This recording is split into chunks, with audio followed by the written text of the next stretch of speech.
Olha, gente, olha aqui de novo, na tabela periódica, e vamos botar uma nova informação.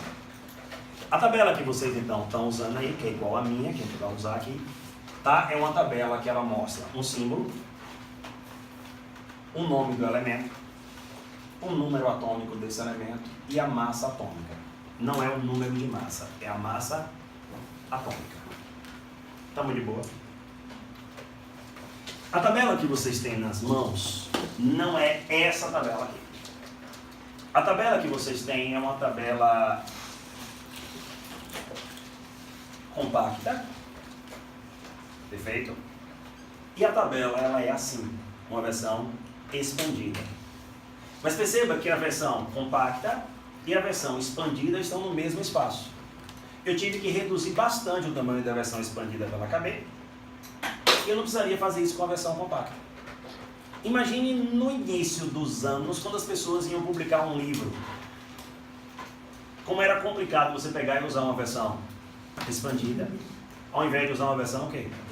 Até hoje a gente usa qual? Mas eu preciso que vocês primeiro vejam que isso daqui vem de uma versão expandida. A estrutura moderna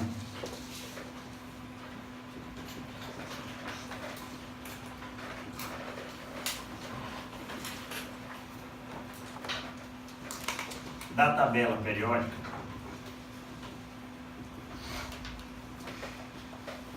ela é resultado da contribuição de vários cientistas, dentre eles Niels Bohr, de novo. Então Bohr vai contribuir bastante para construir, para arquitetar essa tabela. Então o formatinho, pô, que tabela bonitinha, não é à toa que ela é assim.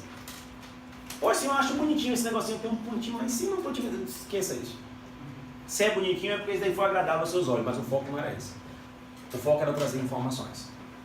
A primeira ideia de organizar a tabela passa por fazer uma revisão dos modelos atômicos. Porque a gente viu que a tabela periódica é resultado dos átomos. E a gente viu na aula passada que quando a gente ia fazendo um modelo atômico, entendendo ele, nós íamos colocando informações em um bendito de um diagrama. Sim? Pegamos o modelo de Bohr e conseguimos lançar o quê? Informações no diagrama. Depois nós pegamos o modelo de Sommerfeld e lançamos o quê? Informações no diagrama. Depois nós aprendemos sobre orbitais e fizemos o quê? Lançamos informações no diagrama. Depois nós aprendemos sobre quantidade de elétrons em cada orbital e lançamos informações no diagrama. Eles fizeram a mesma coisa para a tabela. A primeira ideia era separar a tabela em 4 regiões, para que você lembrasse do modelo atômico de Sommerfeld. Então, quando você olha uma tabela, essa daqui é a região do S. Essa daqui é a região do B. Essa, a região do D. E essa, a região do F. Então, quando eu olho para uma tabela periódica, eu já estou revisando modelos. Porque se você lembra do modelo de Sommerfeld, lembro. Você lembra quantos subníveis tinha? Claro que eu tenho 4 tipos de subníveis. Quantos tem? Agora depende. 1S, 2S, 3S, e aí vai. Mas para mim é tranquilo, porque a tabela me mostra isso. Quando nós avançamos um pouquinho nisso, a gente chegou a uma conclusão também interessante. Que a esses subníveis estavam associados orbitais. E a esses orbitais uma quantidade de elétrons. S tinha quantos orbitais associados a ele? 1. Nesse orbital dá para colocar no máximo 2 elétrons. No mínimo 1. No máximo 2. Aí eles pegaram e organizaram isso.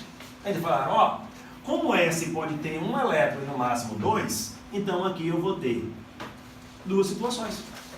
Aqueles que os elementos têm 1 elétron e aqueles que têm 2 elétrons, por isso que eu só tenho 2 colunas aqui. Considerando a mesma coisa, quantas colunas tem aqui? Região do P. 6. Com P variando de 1 até 6. Ou seja, aquele que tem 1 elétron, aquele que tem 2, aquele que tem 3, aquele que tem 4, aquele que tem 5 e aquele que tem 6.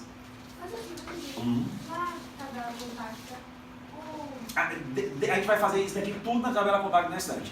Eu quero só que você olhe para cá e depois a gente vai lá e mexer na tabela de vocês. Tá? Olha pra cá. Essa região é a região do D, Então nós vamos ter D variando de quanto? De 1 a 10. Então quantas colunas tem aqui? 10. Esses dias eu dei uma aula lá em Salvador, semana passada, falando de tabela periódica também. E aí eu fui montando a tabela periódica do quadro. Quando eu terminei, eu falei assim, o senhor sabe de cor? Eu falei, não. Por que você montou igualzinha? Eu sabia que tinha 4 regiões. E sabia que essas regiões correspondiam aos subníveis. E sabia que cada subnível estava associado a uma quantidade máxima de diagramas. Eu só fui colocando. Tipo, adivinha quantos eu coloquei aqui? 14. Não, na verdade, eu não decorei nada. Eu fui usando o conhecimento que levou até de configurar essa tabela periódica. Então, aqui, eu tenho F variando de 1 até quanto? Então, uma vez que a gente já viu isso, eu vou passar agora para outra tabela. Mas antes disso, eu preciso fazer a transição de um pensamento para o outro. Tá? Para ficar menor essa estrutura, eu vou ter que descer isso daqui. Tá? Eu vou descer isso daqui. Quando eu descer isso daqui, eu estou fazendo isso na sua frente. Então você vai saber que eu desci isso daqui e peguei essa parte e juntei aqui. Beleza? Mas imagine uma pessoa que nunca assistiu uma aula de química. Como é que ela vai saber que a gente desceu isso? Aí os caras pegaram esses 2 quadradinhos aqui, ó, e criaram uma legenda para dizer que desceram isso daí. Quando eles criam essa legenda, você concorda que esses 2 elementos já não estão mais posicionados aqui? Porque você pegou os quadradinhos dele e fez o quê? Escreveu uma legenda. Então, quando descem esse tipo de tabela e você desce essa coisa para cá, ele não vai ter 14, ele vai ter 15 quadradinhos. É óbvio que o F continua tendo 14. É porque esses 2 últimos que estão aqui são do T. Perfeito? Isso é uma maneira. A outra maneira, vamos dizer assim, uma maneira mais atual, eles simplesmente fazem isso. Traça uma linha mais grossa aqui. A da Consultec está fazendo isso. Traça uma linha mais grossa e traça uma linha grossa aqui também. Para dizer que essa partezinha encaixaria onde? Aqui. Então, quando a gente faz isso, nós temos essa tabela aqui.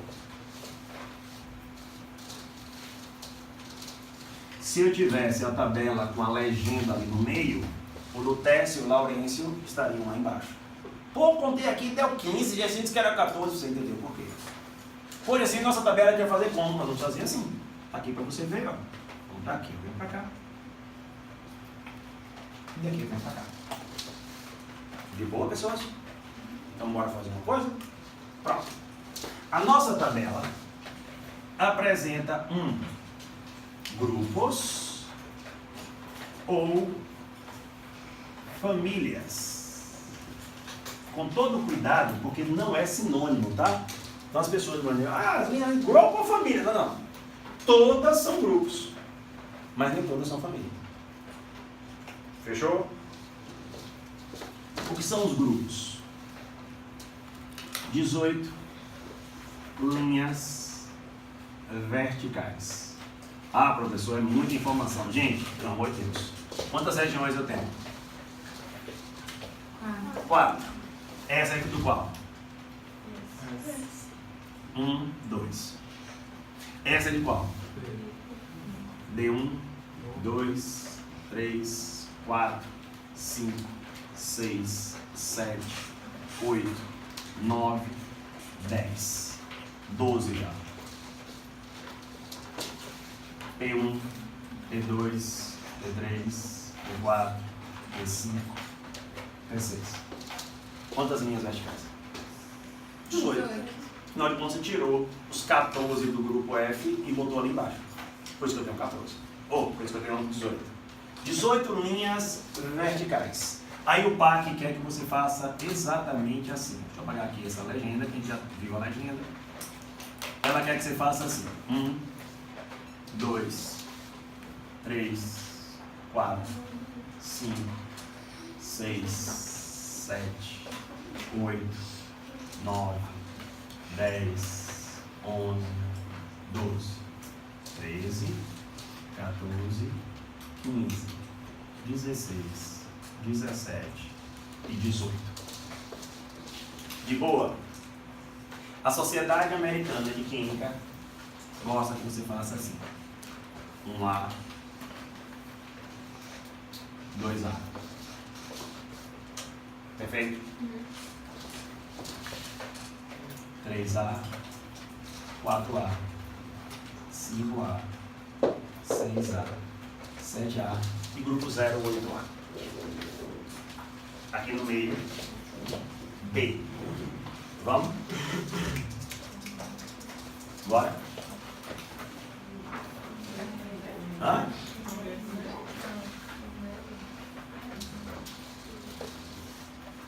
Se o foco fosse a estrutura, 1B. O foco não é a estrutura.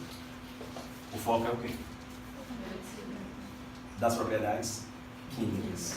Aquele grupo parece com esse grupo. Então é ele que tem que ser um B, não é o de cá. Não estou nem aí para a estrutura. Eu estou aí para a estrutura quando ela me diz alguma coisa. E o de cá? 2B. O de cá apresenta semelhança em algumas coisas com esse grupo. E o de cá apresenta semelhança em algumas coisas com esse grupo. Agora pode ajustar seu negocinho.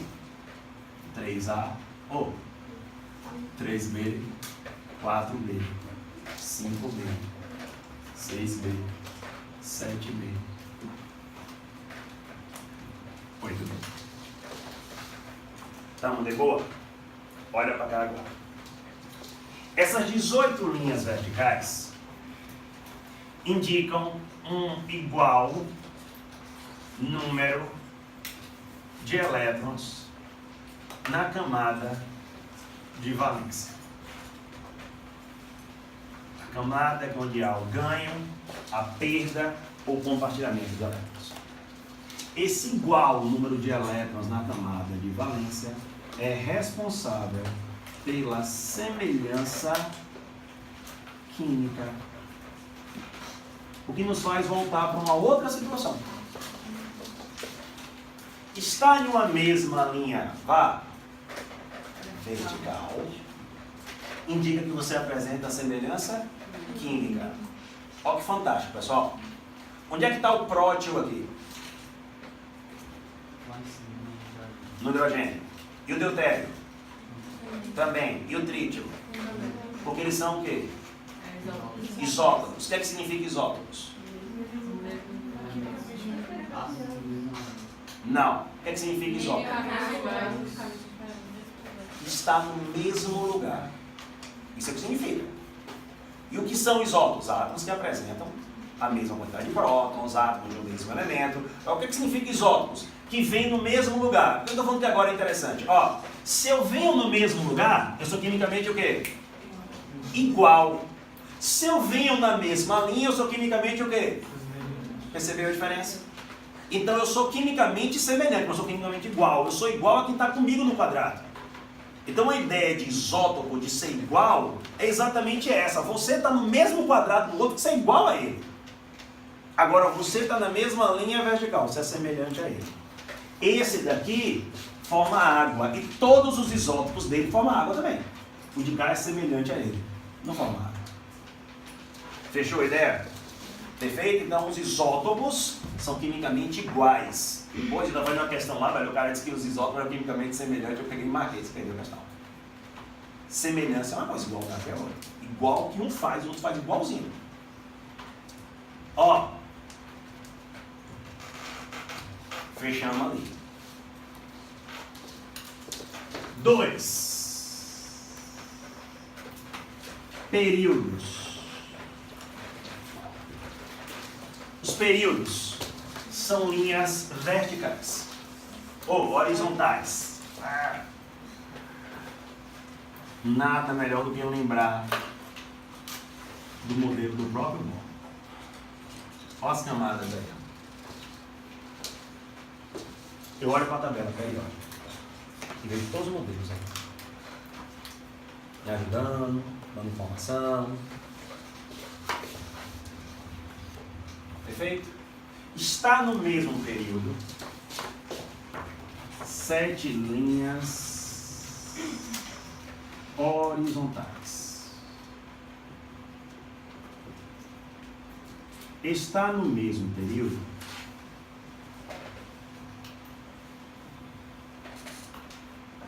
significa que eu tenho igual número de camadas. Eu tenho a mesma quantidade de camada do outro. Eu tenho a mesma quantidade de camada desse, 2. Eu tenho 3 camadas e todo mundo aqui tem 3 camadas. Eu tenho 4 camadas e todos aqui têm 4 camadas, e 5 camadas, e todos têm 5 camadas, e aí vai. Tá de boa aqui, povo? Agora, olha um detalhezinho interessante. Tá aí comigo? Vá no primeiro período. Eu vou deslocar o hélio para cá, tá? Deixa eu fazer uma perguntinha bem difícil. Por que o hélio está lá?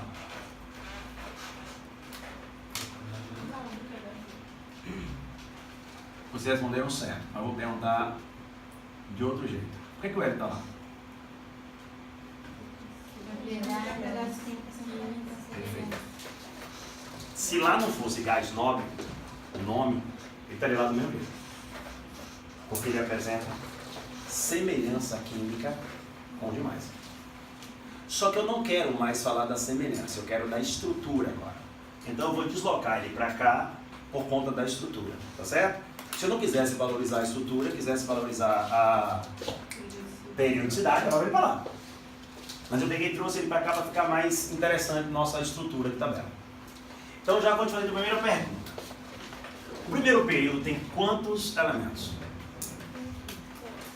2. Não precisa anotar essas coisas não, tá? Só precisa compreender e me ajudar aqui na coisa. O primeiro período é o que nós chamamos de período muito curto. Ele só tem 2 elementos. O segundo é um período curto. Tem quantos? 8. Eu estou gostando que algumas pessoas não estão contando. Agora eu vou contar que nada, a região do S e a região do P. Quantos? 8. A região do S tem 2, a região do P tem 6. Terceiro período. Eu estou tranquilo, porque tem gente que está olhando o negócio de falar. Tem quantos? 8. Os 2 do S e os 6 do P. Quarto período. 18. 2, 10 com 6. 18. Esse é um período longo. Quinto.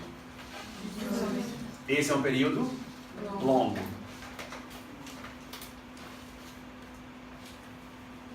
Sexto. Muito longo. 32. Sétimo. 32. Muito longo. Perfeito, gente. Agora, então, para ver se vocês entenderam mesmo. Não olhem de vocês não. Aqui. O número atômico de hidrogênio é 1. Não olhem de vocês não. E olha para cá. O lítio tem quantos? 3. Se aqui só tem 2 elementos. Então o próximo que tem aqui vai ter quanto? 3. Para mais. Esse período, segundo vocês, tinha quantos? 8.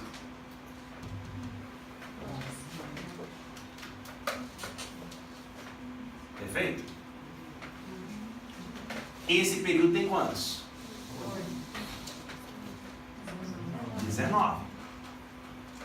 Então quando alguém vira para mim e fala, Gessinho, o carbono tem número atômico 6. Ah, então de cá de baixo tem 14. Mas você sabe, são 2 períodos que só tem 8 elementos de um bolo, que dá 14. Ah, professor, mas tem uma tabela lá para olhar? Eu sei, não tem coisa que não precisa olhar. Posso.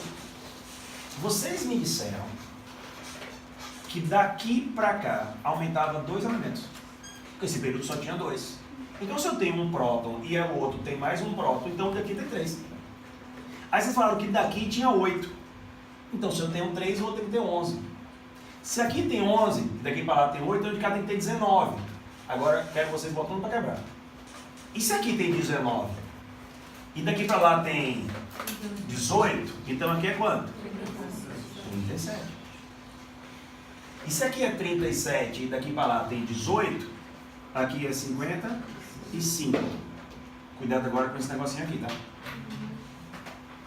Então isso aqui é 55. E daqui para lá tem 32. Não é você gravar nada. O que eu estou querendo é que você perceba o que é ter um período longo. Perfeito? O que é ter um período curto. Porque Rutherford disse uma coisa e a gente pegou e tá bem, velho. Vocês fizeram uma pergunta boa, vocês falaram assim como Mateus pegou e fez uma pergunta, e alguém ali, não lembro quem foi, pegou e fez a pergunta também, e vocês perguntaram como era a eletrosfera. Rutherford disse que a eletrosfera tinha um tamanho considerável, enquanto o núcleo tinha um tamanho desprezível. Quem é responsável pelas camadas? A eletrosfera. Então lá vamos nós. Quantas camadas você tem? Isso. Então sua eletrosfera ficou maior ou menor? Maior. E depois? Vai?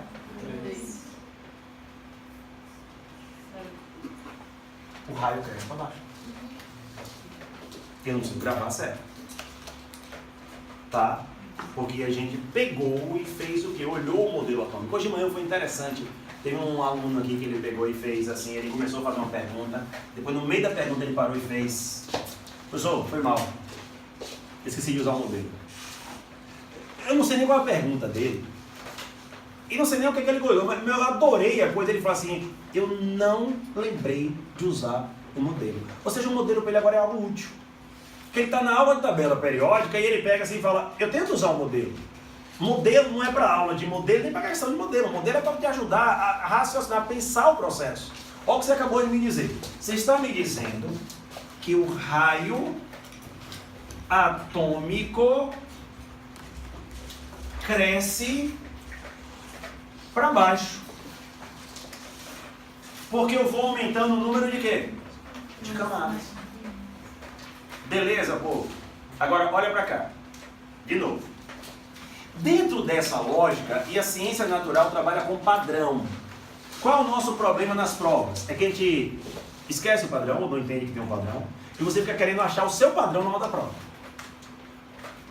Quem é maior, o núcleo ou a eletrosfera? Quem é responsável pelo tamanho do átomo, o núcleo ou a eletrosfera? Quem é responsável pelas camadas, o núcleo ou a eletrosfera? Então tá aqui, ó. O raio cresce para baixo.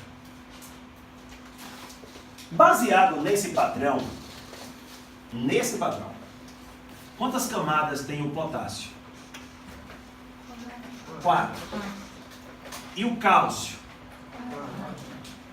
E o escândio? Quem é responsável pelo tamanho do átomo? Você concorda que se os dois têm 4 camadas, o raio deles deveriam ser iguais?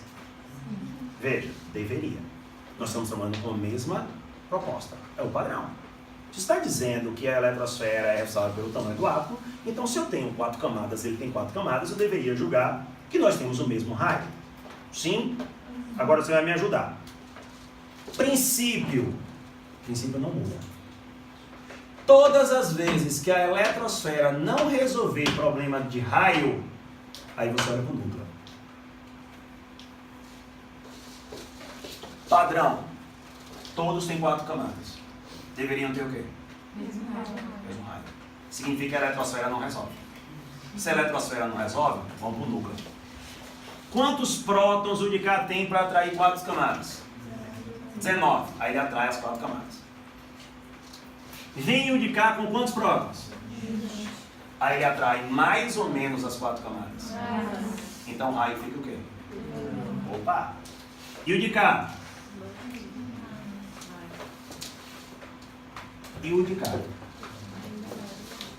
Então eu entendo que à medida que eu vou me movimentando em um período, o meu raio está o quê?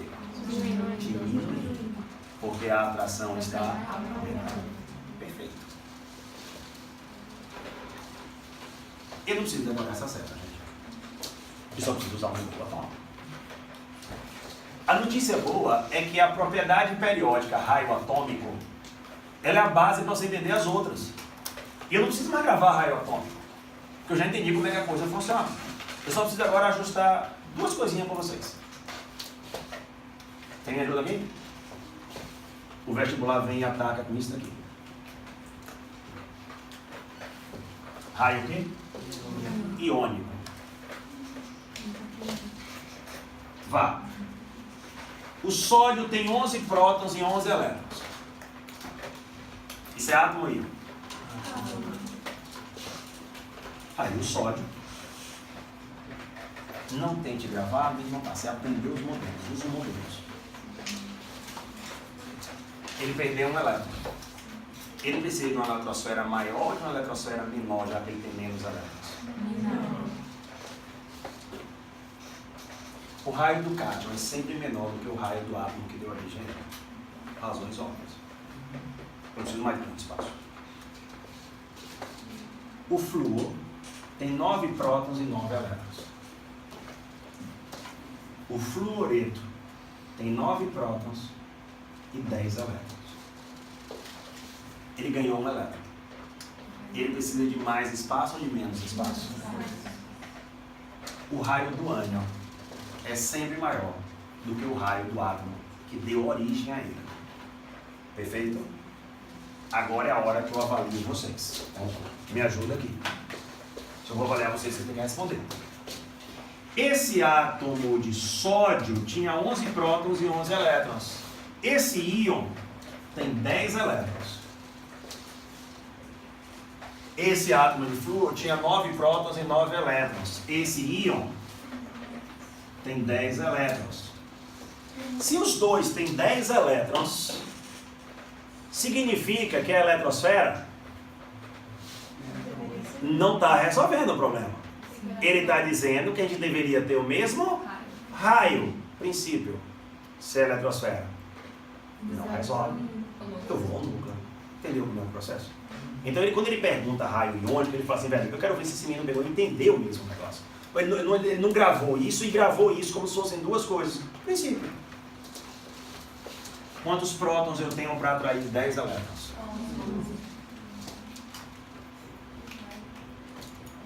Quantos prótons eu tenho para atrair 10 elétrons? Quem que atrai mais?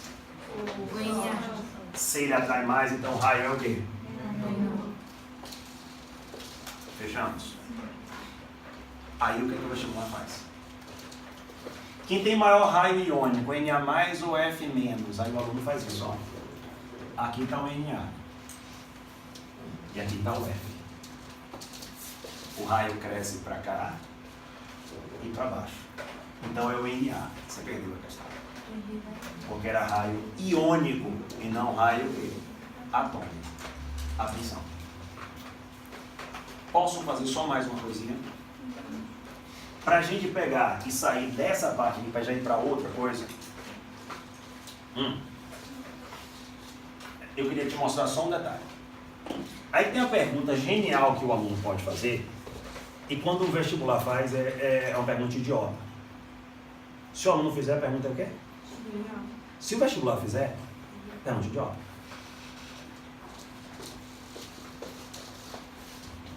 Quem tem maior raio? O bário ou o rubídio? Aluno fazendo a pergunta. Genial. Olha o que esse menino viu, gente. Que o de cá está mais para cá e o de cá está mais para baixo. E agora? É o aluno fazendo a pergunta. Aí eu responderia.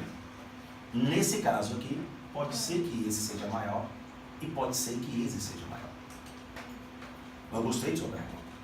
É porque você entendeu que o raio cresce de um período para o outro período e que ele cresce no período. O vestibular fazendo essa pergunta é muito idiota. Por quê? Aí agora você olha para cá. 6 camadas lunares. Hã? Porque tem 6 camadas lunares. Não, é um pouquinho mais embaixo. Olha para cá. Esse período é um período o quê? Esse é muito curto. Não precisa ficar gravando esse negócio não, só o que vocês falaram. Esse período é um período muito curto. Daqui para cá aumentou uma camada, não foi? Então eu aumentei uma camada e aumentei só 2 prótons. Então o raio fez o quê? Ele cresceu pra caramba. Porque eu aumentei uma camada e aumentei 2 prótons. Vê se vocês estão aqui focados aqui. Daqui pra cá eu fiz o quê? Aumentei uma camada. Mas agora eu já aumentei 8 prótons. Então o raio não aumentou tanto. Entendeu, gente? Aí daqui pra cá, o raio aumentou, porque eu aumentei uma camada. Mas eu também aumentei 8 prótons. Então o raio aumentou na mesma proporção que aumentou aqui. Agora veja, ó, eu vou aumentar mais uma camada. Só que eu aumento quantos prótons? 18. E os prótons atraem as camadas. Então meu raio está aumentando, mas não está aumentando tanto. Depois, 18 de novo. Daqui para cá eu aumento uma camada. Só que aumentei quantos prótons? 32. Você acha que o crescimento é regular? Tipo, à medida que eu desço, eu estou aumentando meu raio. Mas eu não estou aumentando com a mesma proporção. Uma coisa é aumentar uma camada e aumentar 2 prótons. A outra coisa é aumentar uma camada e aumentar 32 prótons atraindo essa única camada que eu aumentei. Tem gente lá que perguntou isso. E a culpa não é de quem errou. É uma idiotice. Olha para isso aqui.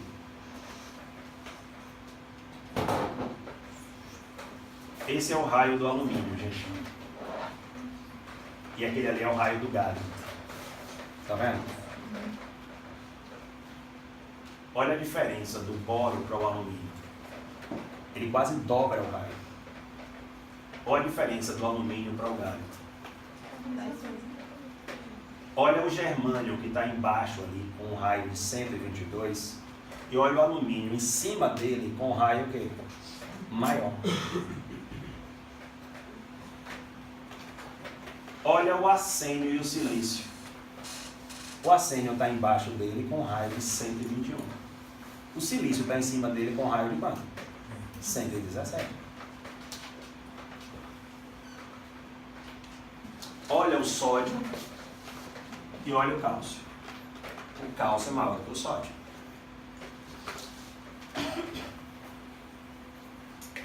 Olha o potássio, 231. Olha o estrôncio, 215. Tem padrão isso? Isso é uma pergunta que deve ser feita. Ah, professor, porque pegou e disse que o padrão... Não tem padrão. Até depende da região que você tiver na tabela, o crescimento é de um jeito, porque não tem padrão. Qual é a pergunta bem feita? Eu tenho fulano aqui e Beltrano aqui. Me mostra se você entender que quem tem mais camadas tem maior raio. Eu tenho fulano aqui e tenho fulano aqui. Mostre que você entendeu que à medida que eu vou aumentando o número de prótons, seu raio está o quê? Diminuindo. Isso é a pergunta. Então, um fala, não, eu não entendi que tem um padrão naquele negócio lá. Um aluno hoje, ele fez uma pergunta. Ela leva em consideração só o número de camadas. Olha aí, ó. Tá vendo ali reagindo com água, liberando hidrogênio pegando fogo?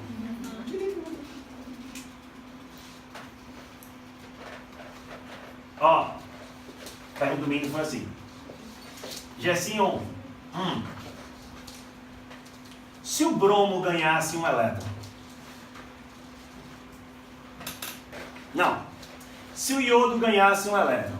Mas eu peguei e disse. Ele ficaria isoeletrônico desse daqui. Aí ele pegou e fez. E se o rubídio perdesse um?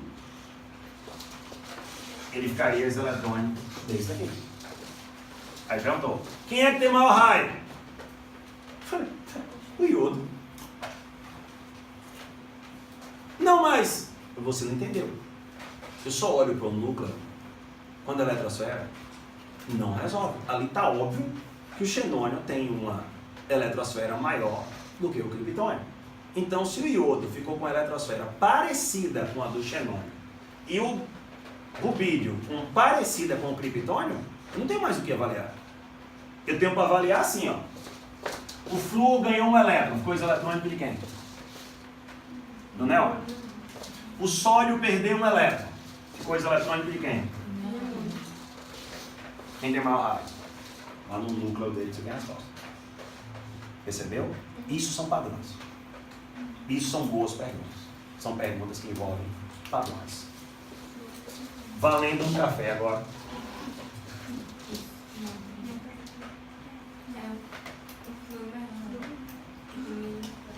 Importante.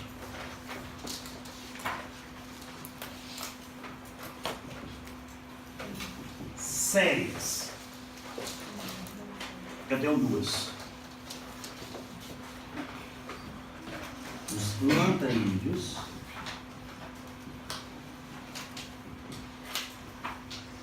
e os actinídeos.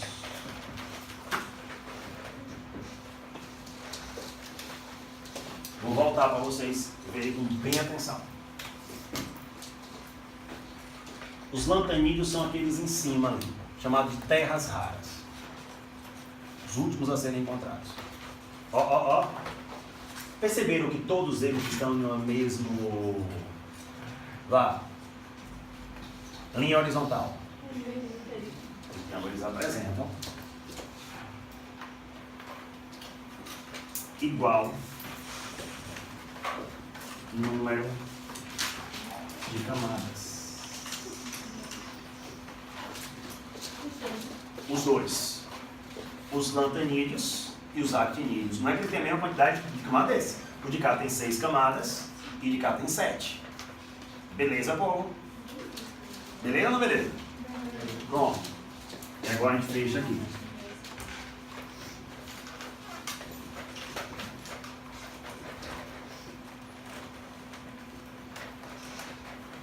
As séries também apresentam semelhança química.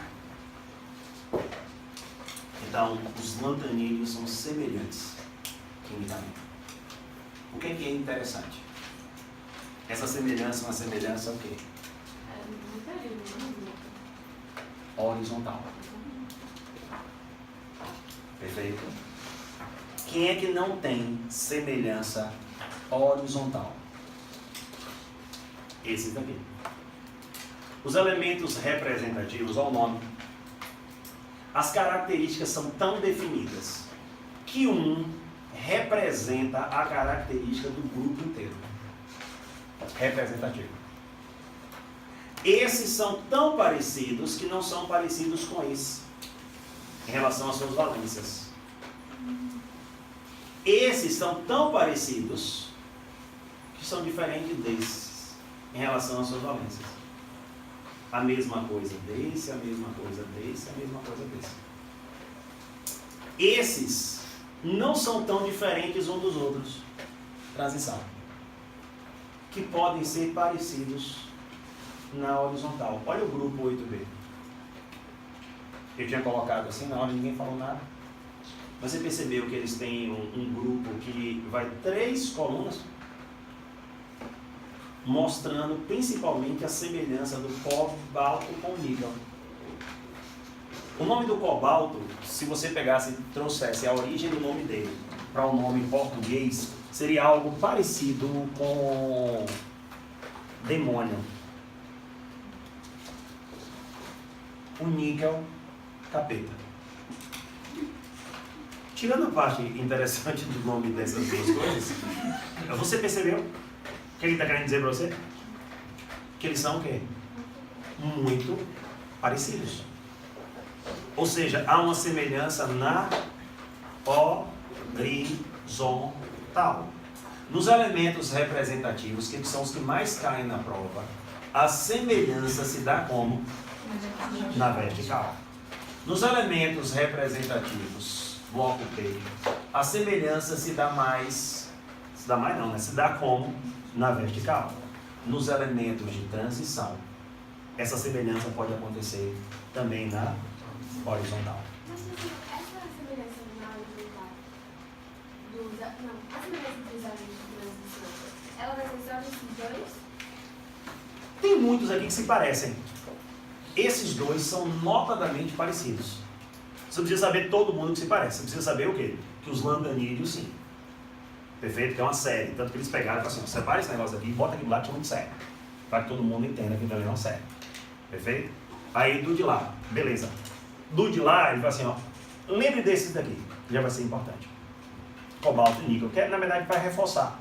Reforce que existe semelhança horizontal.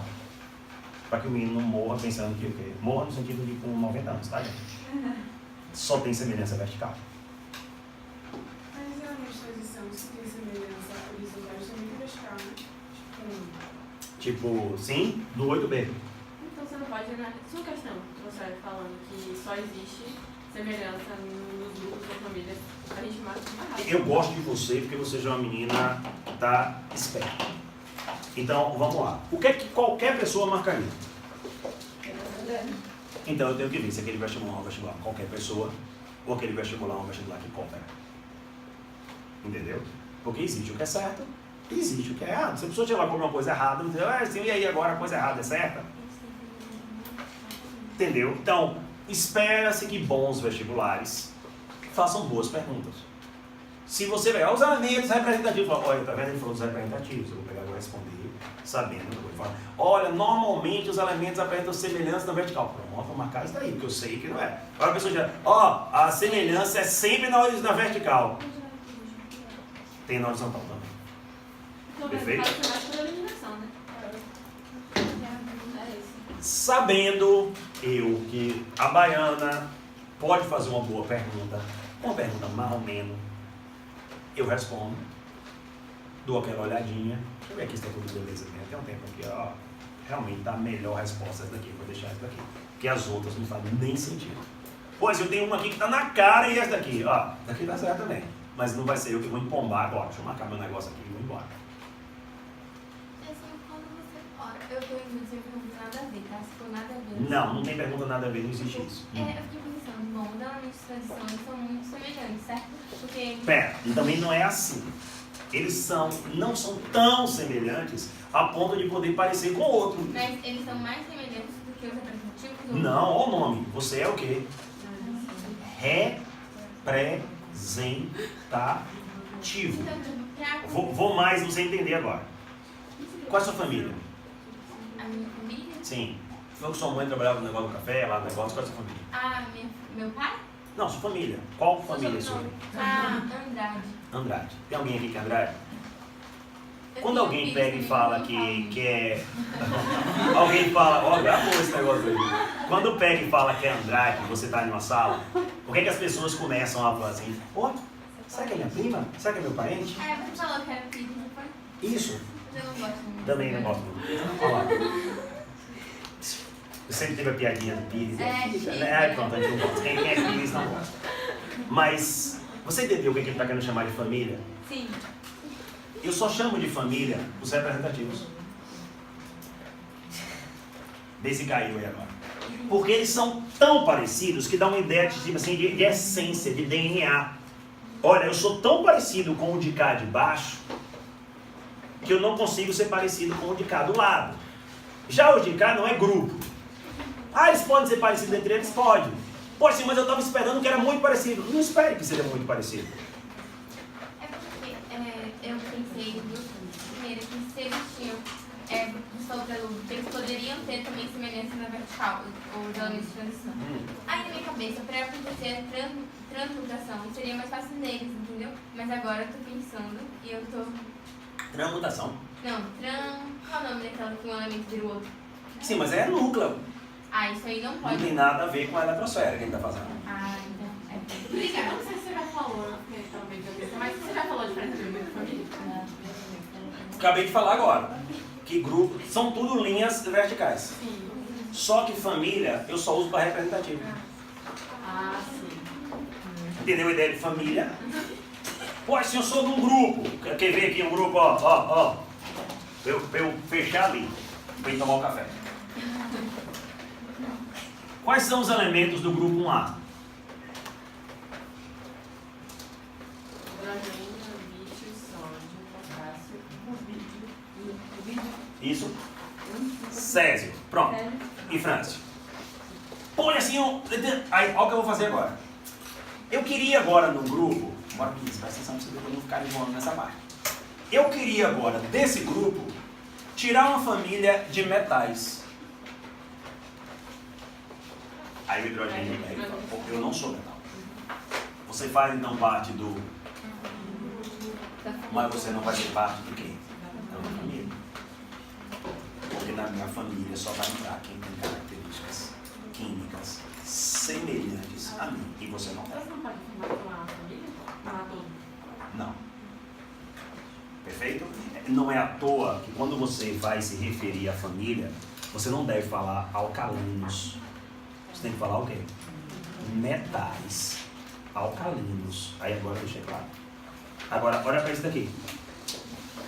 Todos daqui são metais.